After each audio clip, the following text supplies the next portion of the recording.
RTC ఛార్జీల పెంపుపై వామపక్ష నేతలు బెజవాడ బస్టాండ్ ముందు ధర్నాకు దిగారు. దీనికి సంబంధించిన డీటెయిల్స్ మా విజయవాడ కరెస్పాండెంట్ హరీష్ అందిస్తారు. హరీష్, ఆర్టీసీ ఛార్జీల పెంపుకు సంబంధించి కమ్యూనిస్టు నేతలు ఏమంటున్నారు? ఎటువంటి కార్యాచరణకు సిద్ధమయ్యారు? వ్యక్తమవుతున్నాయి. భారీగా పెరిగినటువంటి ఛార్జీలని వ్యతిరేకిస్తూ ప్రధాన రాజకీయ పార్టీలని కూడా ఆందోళన దిగినటువంటి పరిస్థితి విజయవాడ బస్టాండ్ వద్ద ఉన్నటువంటి పరిస్థితి మనం చూస్తున్నాం. విజయవాడ బస్టాండ్ వద్ద సిపిఎంతో పాటు కాంగ్రెస్ ఇతర పార్టీలకు సంబంధించినటువంటి నేతలంతా కూడా ఆందోళన చేస్తున్నారు. దాదాపుగా 10% పెరిగినటువంటి ఛార్జీల మీద పూర్తి స్థాయిలో నిరసన వ్యక్తమవుతుంది. అటువైపు మరోవైపు ప్రైవేట్ ఆపరేటర్లను అడ్డుకోవడంలో విఫలమైనటువంటి ప్రభుత్వం ఆర్టీసీ ఛార్జీల బాధల మీద కాన్సన్ట్రేషన్ చేయడం పట్ల మాత్రం పూర్తిగా నిరసన వ్యక్తమవుతుంది. ఇంకోవైపు ఎన్నికల సమయంలో ఇచ్చినటువంటి హామీలకు భిన్నంగా ఛార్జీల పెంపుదలని చేపట్టడం పైన కాంగ్రెస్ పార్టీకి సంబంధించినటువంటి నేతలంతా కూడా ప్రస్తుతం ఆందోళన వ్యక్తం చేసినటువంటి పరిస్థితి. మనతో మాట్లాడేందుకు మాజీ మంత్రి దేవినేని నెహ్రూ ఉన్నారు. సార్ చెప్పండి, ఇప్పటివరకు ప్రభుత్వం ఇచ్చినటువంటి హామీ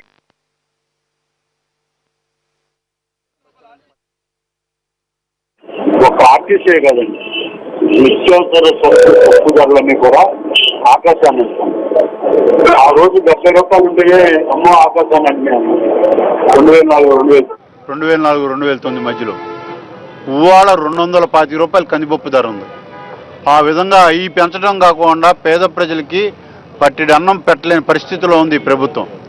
అది కాకుండా ఎవరైతే గ్రామీణ ప్రాంతాల నుంచి టౌన్లోకి వచ్చి కూలీ పనులు చేసుకుని వృత్తి పనులు చేసుకుని తిరిగి వెళ్ళేటువంటి వాళ్ళ మీద దరిదాపుల 10% మరి వాళ్ళ మీద ఆర్థిక భారాన్ని మోపి మరి వాళ్ళ నోట్లో మట్టి కొడుతున్నాడు ఈ చంద్రబాబు నాయుడు అని చెప్పి నేను చెప్తున్నా. నిన్న కాక మొన్న అమరావతికి 400 కోట్లు ఖర్చు పెట్టావు. ఆ భారాన్ని వీళ్ళ మీద మోపాలని చూస్తున్నావు. ఇది పద్ధతి కాదు. నువ్వు గనక ఈ విధంగా గనక చేస్తే భవిష్యత్ కార్యక్రమంలో మేము పార్టీగా ప్రజలందరినీ కూడా మోహరించి నీ మెళ్ళ వంచి నువ్వు చేసిన దాన్ని మళ్ళీ వెనక్కి తీసుకునేటట్టుగా చేస్తామని చెప్పి నేను మీరు చెప్పండి. అంటే ఇప్పటికీ ప్రైవేట్ ఆపరేటర్లకు బాగా కొమ్ముకొస్తున్నటువంటి పరిస్థితి ఇక్కడ ఛార్జీలు పెంపుదల అంటే ప్రైవేట్ ట్రావెల్స్కి సంబంధించినట్టు ఛార్జీలు తక్కువ ఉన్నప్పుడు కూడా ఆక్యుపెన్సీ మాత్రం ఆర్టీసీకి ఉండట్లేదు. ఇది ఎంతవరకు దీన్ని సంస్కరించాల్సినటువంటి అవసరం ఉంది. హైటెక్ ముఖ్యమంత్రి అని చెప్పుకున్న చంద్రబాబు నాయుడు గారు 16 నెలలుగా ఆర్టీసీని నిర్వీర్యం చేశారు.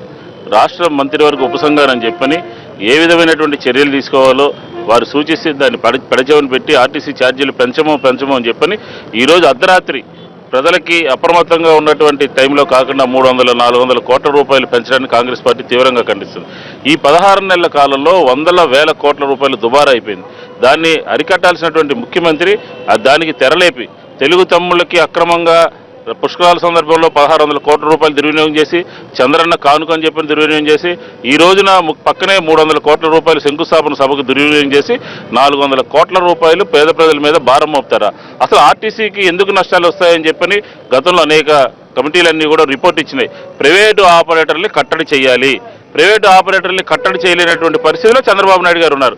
ఎందుకంటే ఆయన సంబంధించినటువంటి పార్లమెంట్ సభ్యులే, ఆయన పార్టీకి చందాలు ఇచ్చేటటువంటి వాళ్ళే, వారి పార్టీకి కొమ్ము కాసేటటువంటి వాళ్ళే ఈ రోజున ఆంధ్ర రాష్ట్రంలో పర్మిట్లు లేకుండా విచ్చలవిడిగా ఆర్టీసీకి నష్టం వచ్చే విధంగా, ఉదాహరణకి విజయవాడ ఆర్టీసీ బస్టాండ్కి చుట్టూ ఉన్నటువంటి ప్రైవేటు ఆపరేటర్ల ఆఫీసులను ఎందుకు క్లోజ్ చేయించట్లేదు చంద్రబాబు నాయుడు గారు అని చెప్పి సమాధానం చెప్పాలని అడుగుతా ఉన్నాం.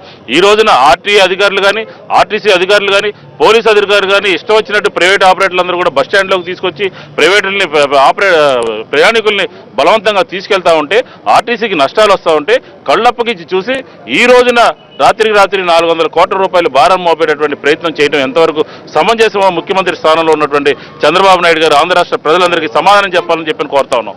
మీరు చెప్పండి, ఇప్పటికే 300 crores ఆర్టీసీకి సంబంధించినటువంటి లాభం వస్తుందని చెప్పినప్పుడు కూడా ఇంకో 300 కోట్ల నష్టంలో ఉందని చెప్తున్నారు. ఈరోజు ఎన్నికల సమయంలో ప్రతి సామాన్య కుటుంబంలో పెద్ద గొడుగులాగా ఉంటాయని చెప్పిన చంద్రబాబు ప్రతి సామాన్య కుటుంబం పెద్ద బండలాగా తయారయ్యారు. ఏదైతే నిత్యావసర సరుకులు కానివ్వండి లేకపోతే ఆర్టీసీ ఛార్జీలు కానీ ప్రతి ఒక్క సంబంధించిన సామాన్య కుటుంబం సంబంధించిన ప్రతి వస్తువులు గారు ఈరోజు పెంచుకుంటూ ముందుకు వెళ్తున్నారు. కేవలం 4 గంటలకి 400 కోట్లు ఖర్చు పెట్టి ఆ భారాన్ని అంతా గారు ఈరోజు రాత్రి ప్రజల మీద మోపటానికి ఈరోజు చంద్రబాబు గారు బస్ ఛార్జీలు పెంచడం జరిగింది.